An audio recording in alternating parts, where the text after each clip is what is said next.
The Inspire Us podcast. Slightly different because we can see that now financialization is moving, or it's slightly different from what it was 20 years ago or 30 years ago.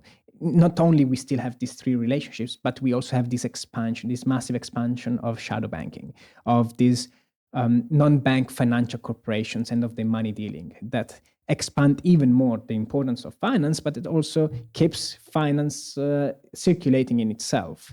So that is, if you want, the new avenue of research on financialization, or the new way, what we need to define next if we want to carry on understanding financialization with our lens.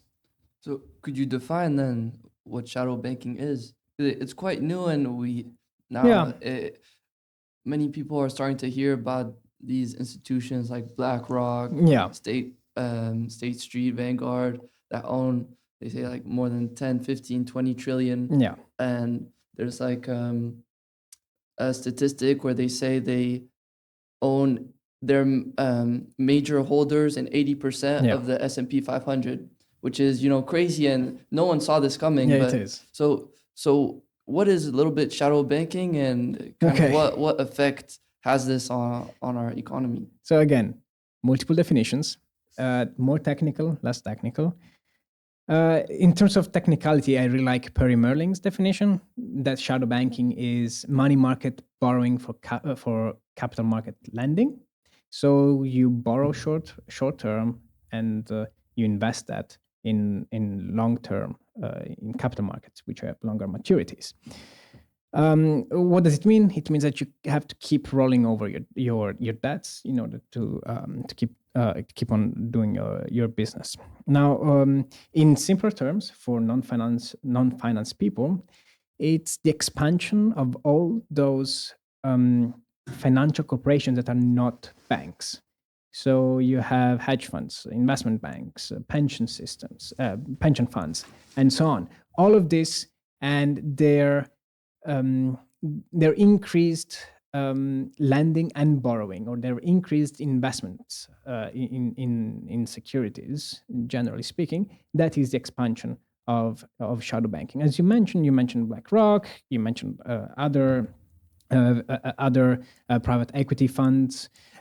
These are all shadow banks that are not regulated, because, of course, shadow banks are called shadow banks because they can play roles that are similar to banks lending, essentially, although it's not exactly the same. But they're not banks. They cannot offer deposits. They cannot take deposits from customers. And as a consequence, they are not regulated by anyone. Because, of course, commercial banks, have this trade-off where they are placed in this very peculiar position in the economy, where they have some depositors, they can extend loans, they have the access to the central bank if they need to, but in exchange for this guaranteed or almost guaranteed access to the central bank if they need to, they have to be regulated. So there are various regulations, Basel 1, 2, 3, and so on. Shadow banks, on the other hand, because they're not banks and they cannot technically access the central bank balance sheet, they cannot ask the central bank to bail them out, essentially, they don't have to be regulated. And so they are completely unregulated, and which means that they can take extremely leveraged position, extremely risky positions, or they can make use of fascinating financial engineering practices, or there is a whole set of tools that they can make use of to extract profits, of course, and without being regulated by anyone. Now, of course, there have been shifts now in saying, perhaps we should start to regulate shadow banks, precisely because it's becoming such a huge sector and so crucial for both banks but also non-financial corporations. Then there have been some pushes to regulate them, but it's